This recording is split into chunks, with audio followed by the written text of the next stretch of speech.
Family Theater presents Celeste Holm, Dane Clark, and Henry Hull.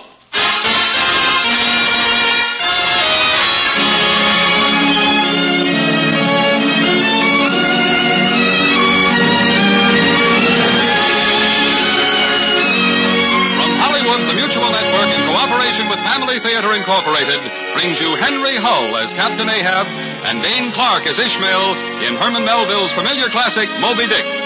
To introduce the drama, your hostess, Celeste Holm.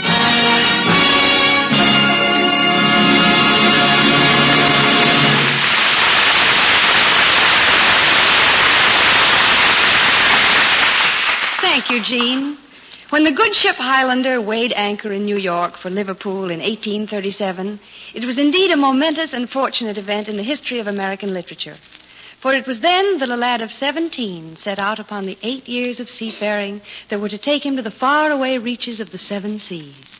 This young man was Herman Melville, who began and ended his 72 years in New York, and with his writing built a lasting monument to America's literary genius. Of his 8 successful works, the 7th, alive with Melville's sense of beauty and of terror, was titled Moby-Dick. In recounting the story of Moby-Dick, the white whale, Melville inspires the longing for and respectful awe of the sea in each generation. And now, with sincere pleasure, I invite you to listen to Dane Clark as Ishmael, recounting the fanatic and tragic hunt of Henry Hull's Captain Ahab for Moby-Dick, the white whale.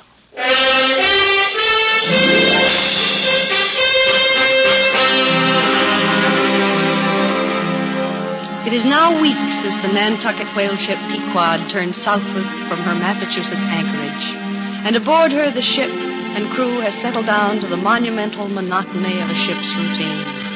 A monotony that welds the crew into one mind, one force to be driven by the words of its captain. A monotony that finds relief in endless speculation about the days to come, and often as the sinking sun changes the deep blue water to evening's gray, their talk becomes graver, one of whispers among small clusters of men. For to the crew of the Pequod, who have yet to see their captain, even now the ship seems to have set sail upon a journey of darkening destiny.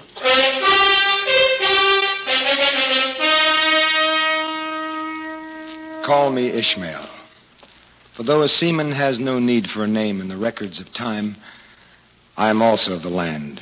And to it I have returned since the fateful days of the old Pequod and her captain and crew. I was of that crew.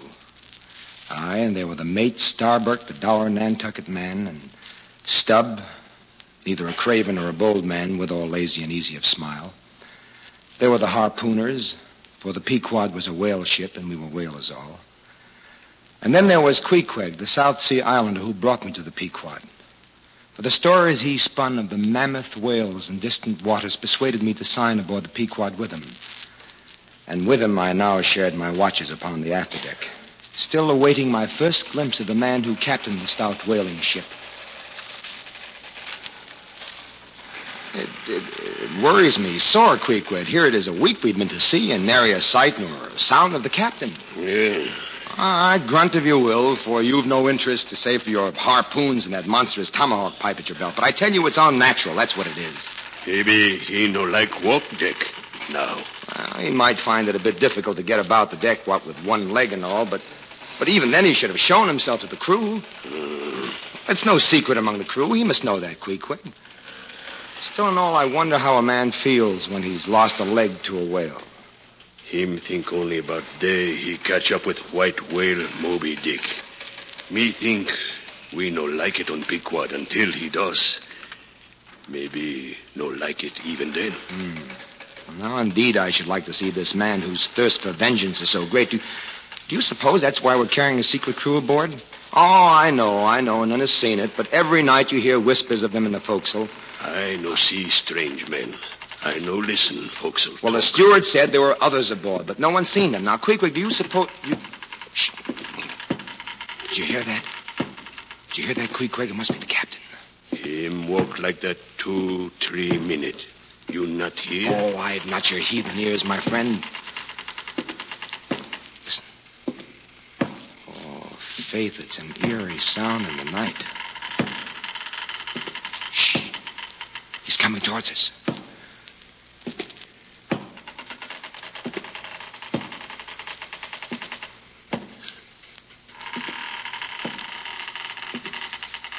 Him stop. Light pipe. Aye, my poor pipe. Even you have failed me now. Then you were meant for sereneness, not to send up your mild white vapors among troubled, torn, gray locks like mine. If I could but forget, I must. Alas, my pipe, there is no longer pleasure in even you. Here, go and join the devils of the sea. Aye, and mayhap there'll yet be company for you there, sent from the Pequod with the compliments of her master, Captain Ahab.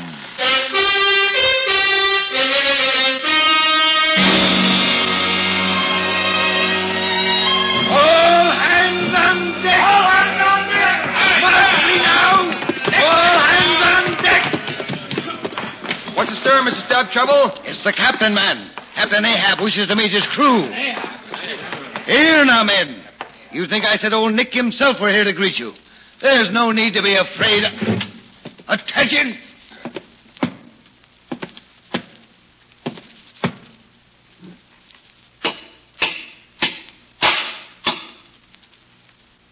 Men, do you see this? It's gold.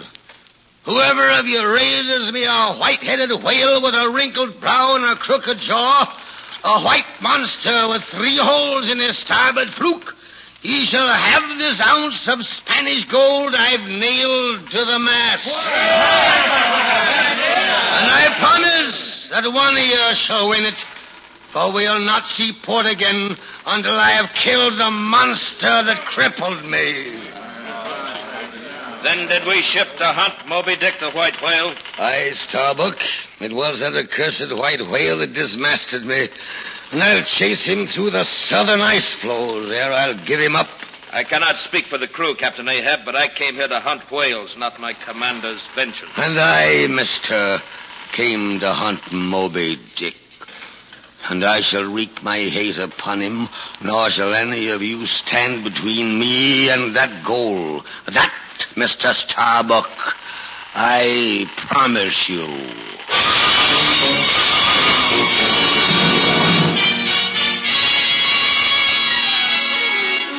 And so we sailed on. But now we were a cold ship, a ship ridden with hate, prey to the daily increasing uneasiness as more and more one heard talk of a secret crew aboard, yet none saw them. Aye, we were a ridden ship, fearfully awaiting the day when the lookout would first cry, Swim ahead! Swim ahead! 2 pints off the port water!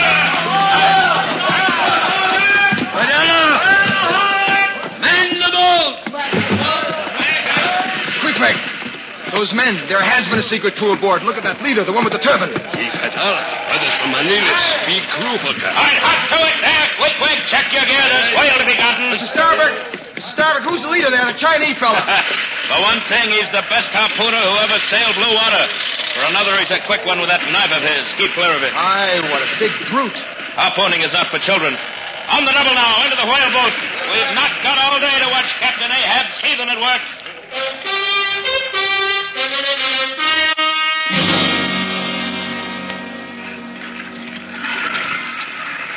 Up the stroke, man, or we'll not be getting close enough for Queequeg to use the iron. Sir, he's sounding. Look sharp now, men. Watch for him to break water. Quick, Greg, does the whale always disappear so suddenly? Oh, quick. Come up quick, too. Smash boat. All right, you two, stop the chatter. Keep a sharp eye out. If he turns toward us, we'll have little enough time to escape without waiting for you to finish the conversation. Look off the bow. He's surfacing. Up to starboard! Pull, you devils! Pull if you want to miss Davy Jones this day. Now row! It's no use, sir. He's turning towards us. He'll run us down. Over the side, men! Grab whatever you can find for the ocean!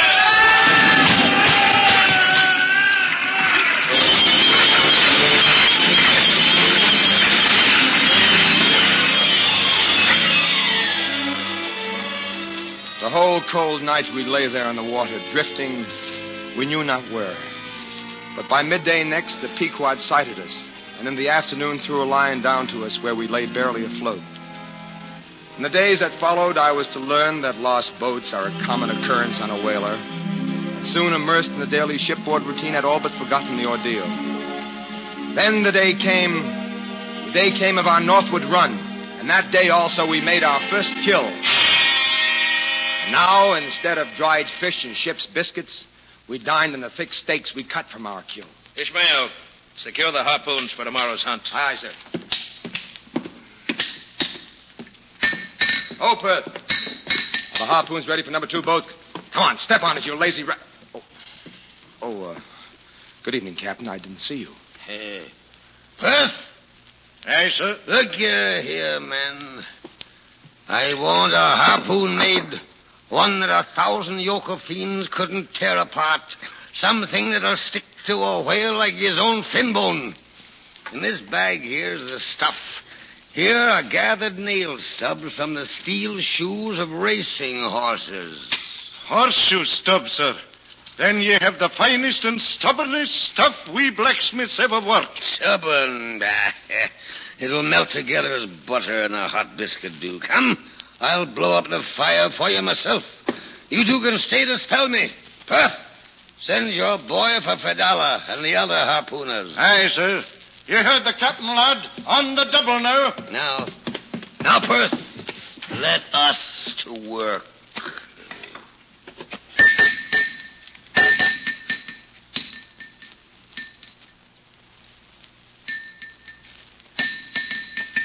Here, man. They're not yet ready for the water. Bedala, tell this shaft where he may find our Moby-Dick. Now, Perth, the water. Well done, blacksmith, well done. And now for the barbs. You must make them yourself here. Here are my razors. They are of the best steel. But your razors, sir, they're so fine. Take them, I say. For now I neither shave, sup, nor breathe until... Here, to work. To work. Moby-Dick shall indeed meet his end at my hands.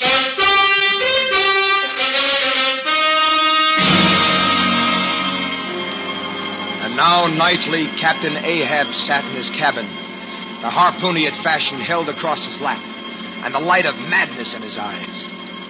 I heard him talk to Fedala, his faithful person.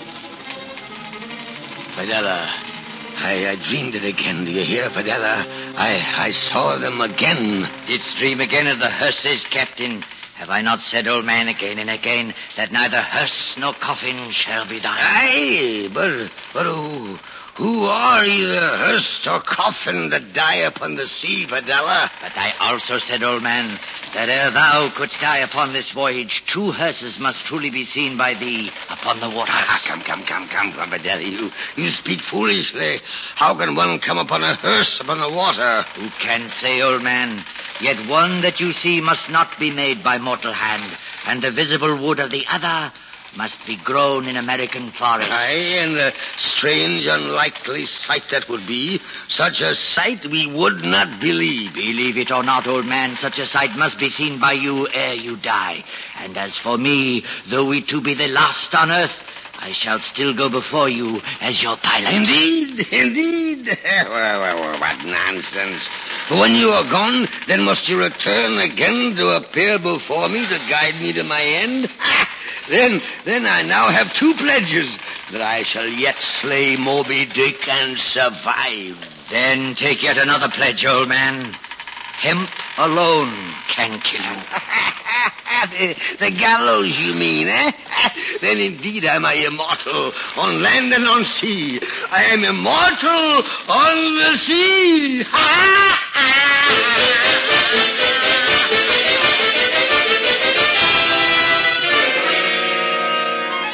In the days that followed, we saw no whales, but soon we did meet the Nantucket ship Rachel.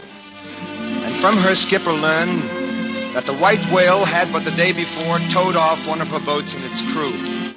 And in that direction we set sail, leaving the Rachel to continue the search for her orphans of the sea. Oh, look out! Keep a sharp eye now. The white devil should soon be seen. By the purpose of Davy Jones!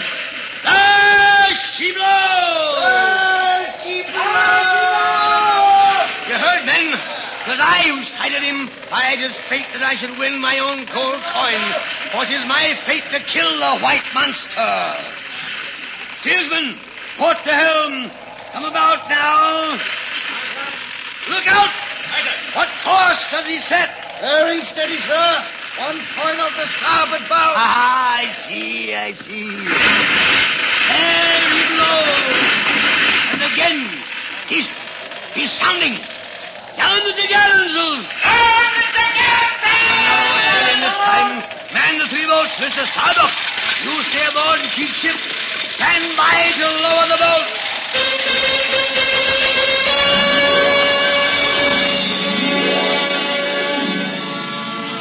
Soon the boats were strung out from the ship's side, and suddenly we, watching from the Pequod, could see the boats put about, frantically rowing for their very lives. For out of the sea came Moby-Dick, and dead ahead lay the boat of Captain Ahab. Look, Mr. Starbuck. He's got the boat. Moby-Dick's got the boat. Aye, and watch how he shakes it. Lucky will be the men who survive it. Forward, the crew has disappeared. Only Fidel and the captain remain. Look, his jaws crushed the boat. Aye. Desmond sets a helm for Moby-Dick. We must drag him off and save what we can. Sir, the captain's escaped. You see how he swims in the water? The whale has thrown him clear. Pray that we have enough speed, Ishmael. See? Even now the whale turns upon Captain Ahab. Every eye aboard the Pequod was watching Moby-Dick thrash about in mad circles, crazedly trying to shake off the tiny human form that gripped its tail fluke with the determination of the drowning. Then he gave a great shake of his tail and tossed the captain like a dart off into the sea. The great white monster leisurely turned tail upon us and swam majestically to leeward. 5 oarsmen of Captain Ahab's boat were missing, and we saved only the captain and Fidela, still grimly holding Captain Ahab's harpoon. The next morning found them once again setting out in the small boats, with Captain Ahab sitting tensely in the spare boat hurriedly rigged out the evening before. Pull. As never before, men. Pull. Today, Moby-Dick's hour and harpoon are near at hand. Pull closer. Any closer, old man, and his breathing will fan our cheeks. Look, even now he gathers to rush us. So much the better. Soon he'll be so close he can't see us before him. Then the harpoon will find its mark quickly. Old man, he is going to turn. You will have us all in the water again. Here, change places with me, Fidela. I'll get him with an iron. There. A true hit. Look about. The other boats are too close to us. He got us all. The hit. At last, I have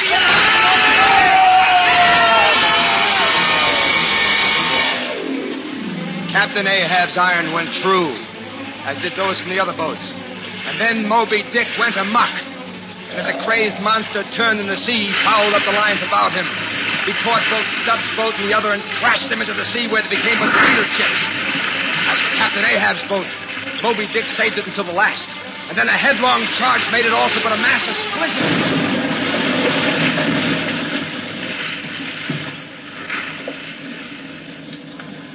We found Captain Ahab grimly clinging to the wreckage of his own boat, as had Fidela the day before.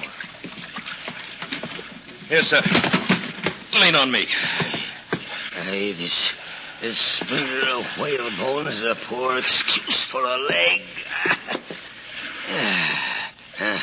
Which way did that white demon go? As before, sir, to leeward. Then why waste the time here? To the ship, we must chase him. Aye, and I'll want a boat crew for Fidela and myself. Who'll stand up for it? Sir, I think I should tell you that Fidela did not return. We could not find him among the wreckage. Oh, no, that cannot be. No, send another boat for him. Search the ship. He must have swum back to it. He is not gone, I tell you. He is not gone. Sir, we saw him go among the tangle of the lines on Moby-Dick. The white whale pulled him down with him. Then by the solemn heavens above, I promise you that we'll girdle the earth 12 times over high. I'll dive right through it if need be, but I'll slay him yet. Get me a harpoon. Do you hear? I'll slay him yet.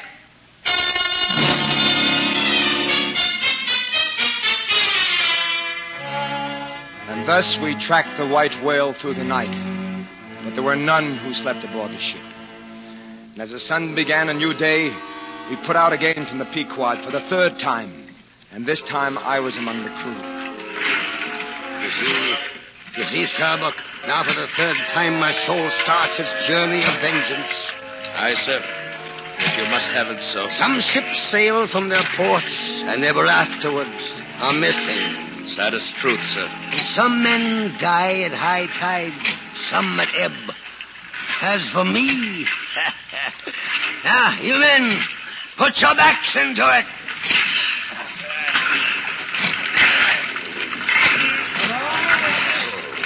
By my faith, I don't like the looks of the sharks about his crew, Peyton.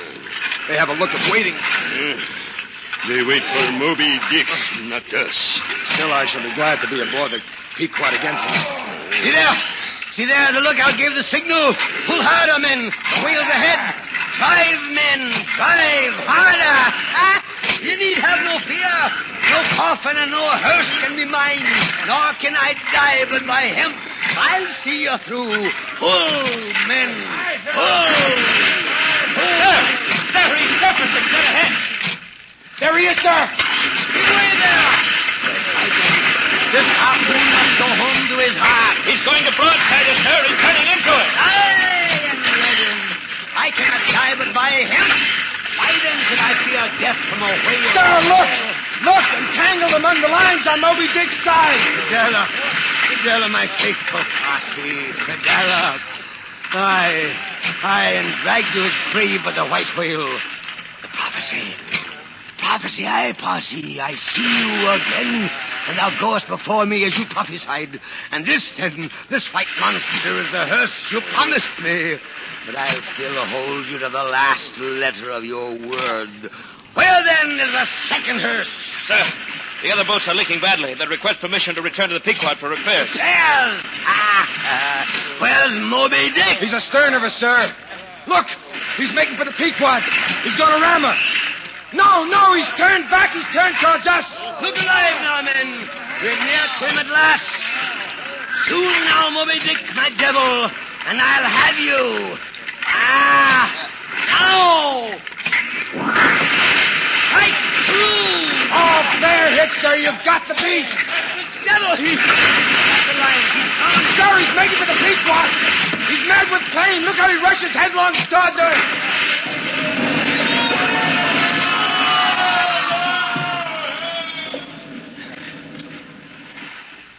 The Pequod, sir. It is no more. The whale has smashed it. It's sunk. And our shipmates with her all sunk. The ship. That was the second hearse. Its wood could only be American. Sir, the whale sounded again. He's not to be... Look, Sharpman!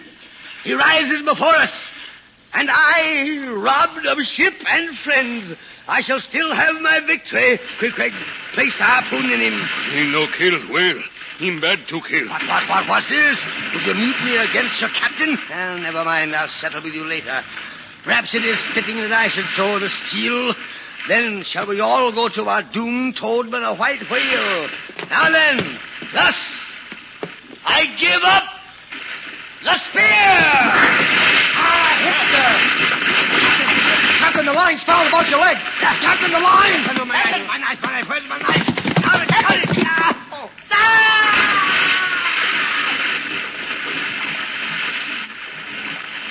Aye.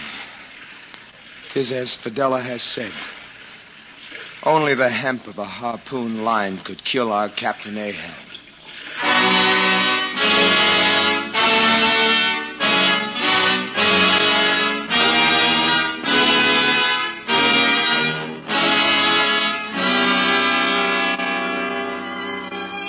And I only am escaped alone to tell thee, as it says in the book of Job.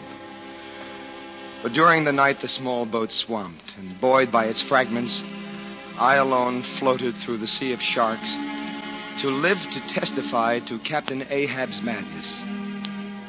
But for what purpose I have not yet learned. Perhaps it is that I shall bear witness against the follies of man's search for his vengeance. Or perhaps it is that man's task here is for nobler purposes than the slaughter of those who would merely defend the life they have been given. No, I do not yet know the purpose, nor did I on that second day, when a sail drew nearer and nearer and picked me up at last. It was the devious cruising Rachel that in her retracing search after her missing children found only in the sea another orphan.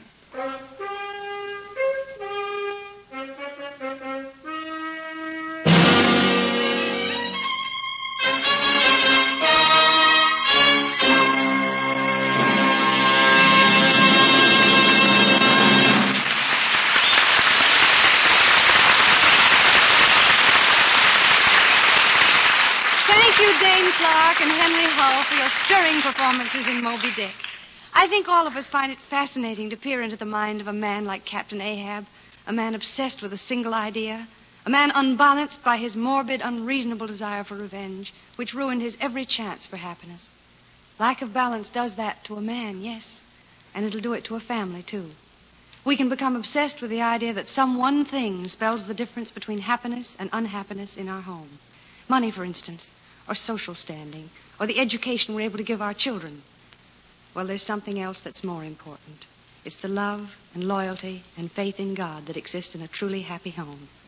Men and women who are really balanced and truly reasonable understand this. They understand that prayer, daily family prayer, is a necessity in every home. We of Family Theater invite you to discover for yourselves that praying together as a family is a way of ensuring your family happiness.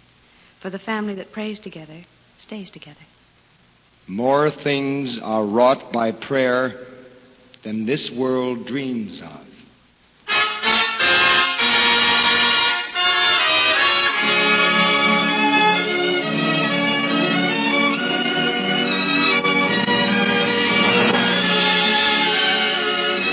Family Theater has brought you Dane Clark and Henry Hull in Herman Melville's Moby-Dick with Celeste Holm as your hostess. The story was adapted for radio by Arthur Sawyer, with music composed and conducted by Harry Zimmerman, and was directed for Family Theater by Jaime Del Valle. Others in our cast were Nestor Paiva, Kim Nusser, William Conrad, Joseph Kearns, and Tudor Owen. This series of Family Theater broadcasts is made possible by the thousands of you who felt the need for this type of program, and by the Mutual Network, which has responded to this need. This is Gene Baker inviting you to be with us next week at this time when your Family Theater will bring you Alan Young and Patricia Neal in My Terminal Moraine. Join us, won't you?